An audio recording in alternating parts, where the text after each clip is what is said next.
Start.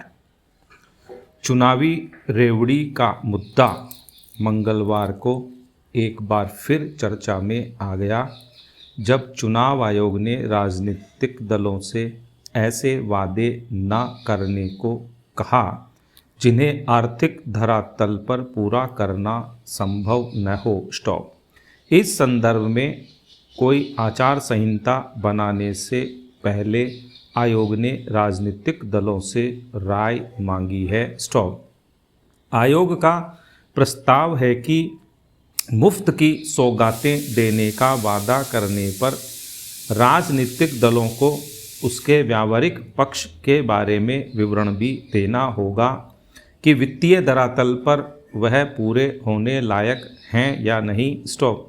आखिर जनता को मालूम होना चाहिए कि वह जिन आकर्षक वादों की वजह से किसी दल को चुनना चाहती है, उन्हें पूरा करने में वह दल कितना सक्षम है। स्टॉप। इस बारे में सुप्रीम कोर्ट में भी सुनवाई चल रही है और प्रधानमंत्री भी विभिन्न मंचों से दलों को ऐसे वादे न करने की सलाह दे चुके हैं जिनका खामियाजा आखिरकार करदाताओं को भुगतना पड़ता है। स्टॉप। पैरा। इस मामले में चुनाव आयोग को अतिरिक्त सावधानी बरतनी होगी। स्टॉप। दरअसल चुनावी रेवड़ियों को व्यावहारिकता की कसौटी पर तौलने के किसी संभावित तरीके का भी व्यावहारिक पक्ष देखना जरूरी होगा। स्टॉप।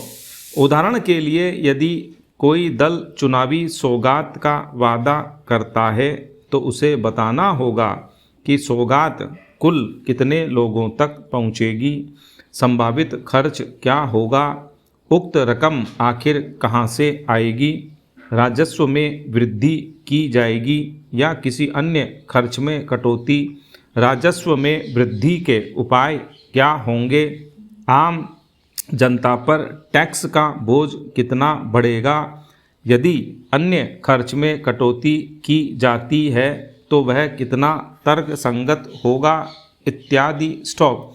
फौरी तौर पर यह व्यवस्था उचित प्रतीत होती है, पर इसके व्यावहारिक पक्ष में कई असंगतियां भी हैं। स्टॉप। सत्तारूढ़ दल के लिए भी संसद में प्रस्तुत बजट प्रस्तावों को तर्कसंगत बता पाना अक्सर मुश्किल होता है। स्टॉप। इसीलिए अब बजट प्रस्तावों को आर्थिक नज़रिया, इकोनॉमिक विज़न कहा जाने लगा है। स्टॉप। विपक्षी दलों के पास सरकार की तरह विशेषज्ञों की टीम, सुविधाएं और संरचनाएं नहीं होती। स्टॉप। ऐसे में सत्ता पक्ष अपने वादों का तर्कपूर्ण विवरण आसानी से दे सकता है, पर अन्य दलों के लिए यह कठिन होगा। स्टॉप। पैरा। चुनावी रेवड़ियों को तर्कसंगत बनाने की बात सैद्धांतिक रूप से स्वीकार्य है। स्टॉप। पर चुनाव आयोग को यह सुनिश्चित करना होगा कि पक्ष और विपक्ष समान मैदान पर ही चुनावी खेल दिखाएं। स्टॉप।